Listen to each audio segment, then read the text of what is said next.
Hello students, मैं अश्विनी कुमार आपका अपना YouTube channel UP board online education पर स्वागत करता हूं। जिस वीडियो हम देखने वाले हैं प्रदूषण के ऊपर निबंध, जो कि 9 नंबर का क्लास 12 में पूछा जाता है। ये बहुत ही इंपॉर्टेंट है, जो कि हर बार आता है। ठीक है, तो आपको यहाँ से वीडियो को बिना स्किप पे पूरा देखना है। अगर आप इस चैनल पर नए हैं तो इस चैनल को भी सब्सक्राइब कर लें तथा अपने फ्रेंड्स और रिलेटिव ज़्यादा ज़्यादा शेयर कर दें, जिससे सभी को लाभ मिल सके। चलिए देख लेते हैं प्रदूषण के ऊपर निबंध कितना लिखना है तथा कैसे क्या लिखना है, इस सब मैं बताने वाला हूँ।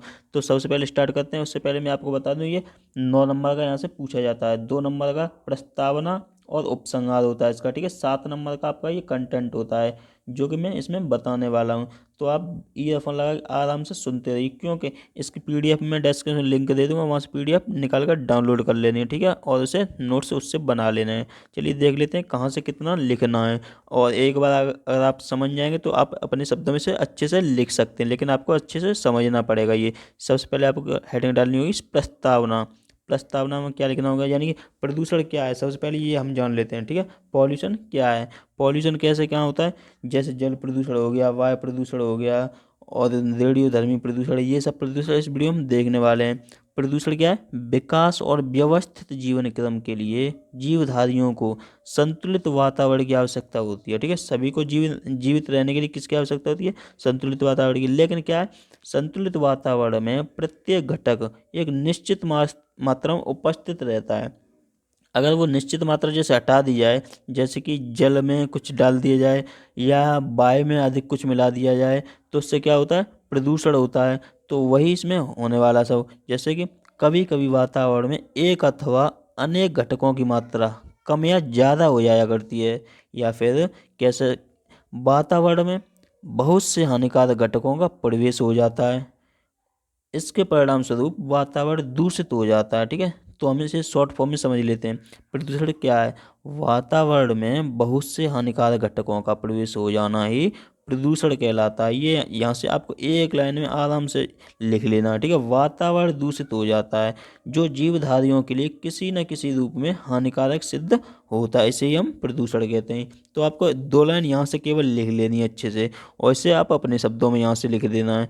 ठीक है, ये प्रस्तावना में आपको लिखना होगा। उसके बाद में थोड़ा सा यहाँ से बढ़ाना होगा कि प्रदूषण विभिन्न प्रकार के होते हैं, यानी विभिन्न प्रकार के प्रदूषण।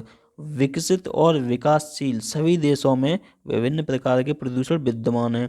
तो अपना देश कैसा देश है, विकासशील देश है। ठीक है, अपना जो भारत है विकासशील भारत है। तो पहली हेडिंग इसमें देख लेते हैं। सबसे पहले वायु प्रदूषण। ठीक है, सबसे पहले हेडिंग डालनी होगी आपको वायु प्रदूषण।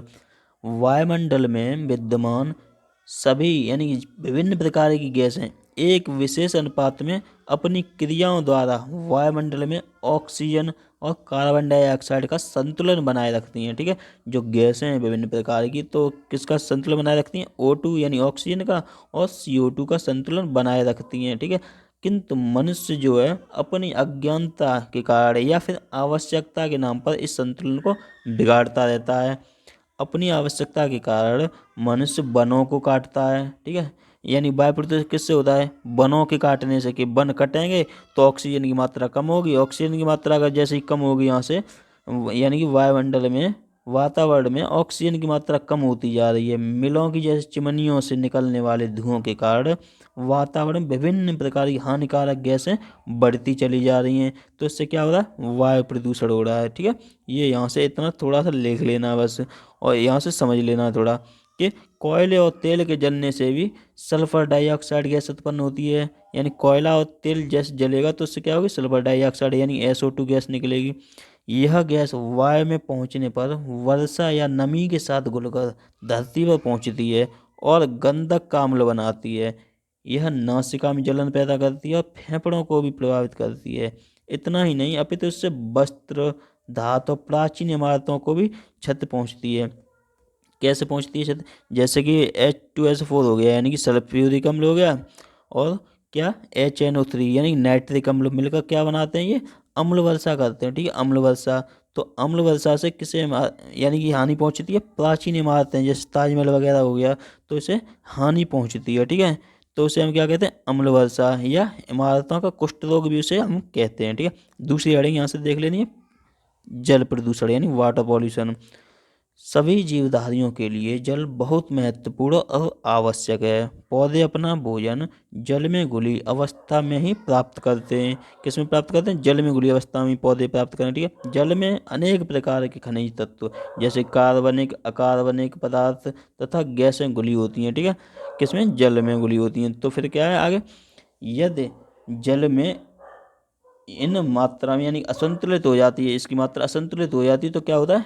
जल हानिकारक हो जाता है। यानी जल जो है प्रदूषित होकर कैसा हो जाता है? हानिकारक हो जाता है। तो यहाँ से थोड़ा सा और समझ लीजिए, जैसे कि देश के अनेक शहरों में पीने का पानी निकट बहने वाली नदियों से लिया जाता है। जैसे कि आगरा का हो गया, या फिरोजाबाद, या फिर दिल्ली का हो गया जैसे यमुना नदी का पानी, या फिर बनारस, यानी जहाँ पर भी पानी की मात्रा कम है तो वहाँ पर पानी किससे लिया जाएगा? यानी कि नदियों से लिया जाता है। जैसे दिल्ली में यमुना नदी से लिया जाता है, आगरा का भी यमुना नदी से लिया जाता है। इसी प्रकार क्या बने होते हैं वहाँ पर? वाटर वर्क्स बने होते हैं, यानी कि पानी के लिए फिल्टर करके वहाँ पर पहुँचाया जाता है। ठीक है। तो हम क्या करते हैं इसमें? नदियों से लिया, लेकिन दुर्भाग्य से हम इन्हीं नदियों में मिलों का कचरा, मलमूत्र आदि प्रभावित करते हैं। इसके फलस्वरूप हमारे देश की अधिकांश नदियों का जल प्रदूषित होता जा रहा है। ठीक है। तो इसे हमें नहीं करना चाहिए कि जल में नहीं डालना चाहिए कुछ भी। तीसरा है रेडियोधर्मी प्रदूषण। इससे क्या होगा? जैसे कि परमाणु बम बम वगैरह हो गए, जैसे कि वो होते हैं प्रक्षेपण, जैसे कि प्रक्षेपण वगैरह हो गए, अंतरिक्ष में जो भी सैटेलाइट भेजी जा रही है, या फिर नए नए जो उपयोग वैज्ञानिक कर रहे हैं, तो उससे क्या होता है? परमाणु शक्ति उत्पादन केंद्रों और परमाणविक परीक्षण से भी जल, वायु तथा पृथ्वी का प्रदूषण होता है, जो कि आज की पीढ़ी के लिए ही नहीं बल्कि आगे आने वाली पीढ़ी के लिए भी हानिकारक है। जैसे परमाणु विस्फोट होते हैं या परीक्षण जितने भी किए जा रहे हैं, जैसे चंद्रमा पर चंद्रयान हो गया, मंगलयान हो गया, मंगल पर, या अन्य जो भी भेजे जा रहे हैं, तो उससे क्या होता है कि रॉकेट द्वारा जो लॉन्च किए जाते हैं तो उससे थोड़ी छोटी छोटी छोटी बूंदें जो निकलती हैं, उनसे क्या होता है? वो वायुमंडल में फैल जाती हैं, वायुमंडल में फैलती जाती हैं, और वो वायु के द्वारा और जल के द्वारा पूरे विश्व में फैलती जा रही हैं। ठीक है। पूरे विश्व में, तो उससे हानिकारक होता है। इसे हम रेडियोधर्मी प्रदूषण कहते हैं। अब यहाँ से देख लीजिए थोड़ा, परमाणु विस्फोट से संबंध स्थान का तापक्रम इतना अधिक हो जाता है कि धातु तक पिघल जाती है। इतना तापमान हो जाता है जब कोई वहाँ पे वो किया जाता है, यहाँ से परीक्षण किया जाता है, तब बहुत ही ज़्यादा तापमान हो जाता है वहाँ से। विस्फोट के समय उत्पन्न रेडियोधर्मी पदार्थ वायुमंडल की बाह्य परतों में प्रवेश कर जाते हैं, जहाँ पर ये ठंडे होकर, यानी कि मैंने अभी बताया जैसे उस बारिश के रूप में वो बरस जाते हैं, यानी बूंदों के रूप में रूप ले लेते हैं, और वायु के झोंकों के साथ समस्त संसार में फैल जाते हैं। ये यहाँ से रेडियोधर्मी प्रदूषण हो गया। ठीक है। लास्ट है यहाँ से ध्वनि प्रदूषण। ये मोस्ट इम्पोर्टेंट है, क्योंकि ध्वनि प्रदूषण कानों के लिए बहुत ही ज़्यादा हानिकारक होता है। जैसे कि इसमें समझने वाले हम कैसे? अनेक प्रकार के वाहनों जैसे कि मोटर कार, बस, जेट, विमान, ट्रैक्टर आदि तथा लाउड स्पीकर, बाजे, कारखानों के सायरन और मशीनों से भी ध्वनि प्रदूषण होता है। सबसे ज़्यादा किससे होता है? जेट वगैरह से होता है। ठीक है। इससे जब निकल के जाता है तो कांच भी टूट जाता है, इतना इसका ध्वनि होती है इसकी। जो वो है WHO, उसने मनुष्य की कानों के लिए 70 यानी कि 75 से 80 डेसिबल के लगभग बताई है ध्वनि, यानी सुनने के लिए कितनी? 75 डेसिबल बताइए। ठीक है। 75 डेसिबल है, यानी कि इससे आपको एक बात और पता चली, ध्वनि की इकाई क्या है? डेसिबल, यानी ध्वनि को हम डेसिबल में मापते हैं। ठीक है। ये हो गया। ध्वनि की तरंगें जीवधारियों की क्रियाओं को प्रभावित करती हैं। अधिक तेज ध्वनि से मनुष्य की सुनने की शक्ति का ह्रास होता है तथा उसे ठीक प्रकार से नींद नहीं आती। यहाँ तक कि कभी कभी पागलपन का भी रोग उत्पन्न हो जाता है। यानी ध्वनि प्रदूषण कितनी हानिकारक है, इसे आप अच्छे से देख सकते हैं। ठीक है। नेक्स्ट है यहाँ से प्रदूषण पर नियंत्रण। अब इतना प्रदूषण हो गया तो उस पर नियंत्रण कैसे क्या किया जाएगा, इसलिए सरकार ने क्या किया इसे देख लेते हैं। प्रदूषण को रोकने के लिए व्यक्तिगत और सरकारी दोनों ही स्तर पर पूरे प्रयास आवश्यक हैं। यानी कि सरकार ही नहीं बल्कि हमें खुद पर भी कंट्रोल रखना होगा कि प्रदूषण न हो सके। जल प्रदूषण के निवारण एवं नियंत्रण के लिए भारत सरकार ने 1974 ईस्वी में जल प्रदूषण निवारण एवं नियंत्रण अधिनियम लागू किया है। ये यहाँ से आपको नोट करना, क्योंकि ये बहुत ही अच्छा रहने वाला है यहाँ से, कि भारत सरकार ने 1974 में जल प्रदूषण निवारण एवं नियंत्रण अधिनियम लागू किया है। ये मोस्ट इम्पोर्टेंट लाइन है यहाँ पे। ठीक है। इसके अंतर्गत केंद्रीय बोर्ड व सभी प्रदेशों में प्रदूषण नियंत्रण बोर्ड गठित किए गए हैं। ठीक है, इन बोर्डों ने प्रदूषण नियंत्रण की योजनाएं तैयार की हैं। औद्योगिक कचरे के लिए मानक निर्धारित किए गए हैं। ठीक है, ये यहाँ से इम्पोर्टेंट था, लेकिन थोड़ा सा और समझ लीजिए आगे। यानी कि उद्योगों के कारण उत्पन्न होने वाले प्रदूषण को रोकने के लिए भारत सरकार ने एक महत्वपूर्ण निर्णय लिया है कि नए उद्योगों को लाइसेंस दिए जाने से पूर्व उन्हें औद्योगिक कचरे के निस्तारण की समुचित व्यवस्था करनी होगी। यानी कि तभी लाइसेंस मिलेगा जब आप समुचित व्यवस्था सरकार को दिखाएंगे कि हमारे पास समुचित व्यवस्था है कि प्रदूषण नहीं होगा, और इसकी पर्यावरण विशेषज्ञों से स्वीकृति प्राप्त करनी होगी। इसी प्रकार उन्हें धुएं तथा अन्य प्रदूषणों के समुचित ढंग से निष्कासन और उसकी व्यवस्था का भी दायित्व लेना होगा, तभी लाइसेंस अब दिया जाएगा। ठीक है, सरकार द्वारा ये किया गया है। और आगे क्या है, वनों की अनियंत्रित कटाई को रोकने के लिए कठोर नियम बनाए गए हैं।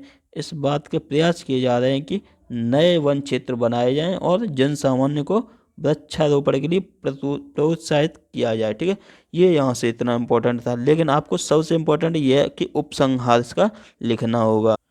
उपसंहार में क्या लिखना होगा यहाँ से, सरकार प्रदूषण की रोकथाम के लिए पर्याप्त सजग है। पर्यावरण के प्रति जागरूकता से ही हम भविष्य में और अधिक अच्छा एवं स्वस्थ जीवन जी सकेंगे और आगे आने वाली पीढ़ी को प्रदूषण के अभिशाप से मुक्ति दिला सकेंगे। अतः सरकार के साथ साथ हम सभी का भी यह पुनीत कर्तव्य बन जाता है कि हम प्रदूषण मुक्त पर्यावरण तैयार करने की दिशा में जागरूक रहें। यानी सरकार के साथ साथ हमें भी अपना दायित्व निभाना चाहिए। ठीक है, अगर ये वीडियो अगर जैसे आपको पसंद आई तो इसे लाइक करें, अगर चैनल पर नए तो इसे सब्सक्राइब कर लें, क्योंकि यहाँ पर कंप्लीट सिलेबस के साथ साथ आपका रिवीजन भी कराया जाएगा। ठीक है, अगर कुछ समझ ना आए तो कमेंट में टाइप कर देना। पीडीएफ का लिंक मैंने डिस्क्रिप्शन दे दिया है और प्ले लिस्ट बनी हुई है, वहाँ से वीडियो देख सकते हैं जाके अपने सिलेबस के साथ। ठीक है, thank you friends and have a nice day.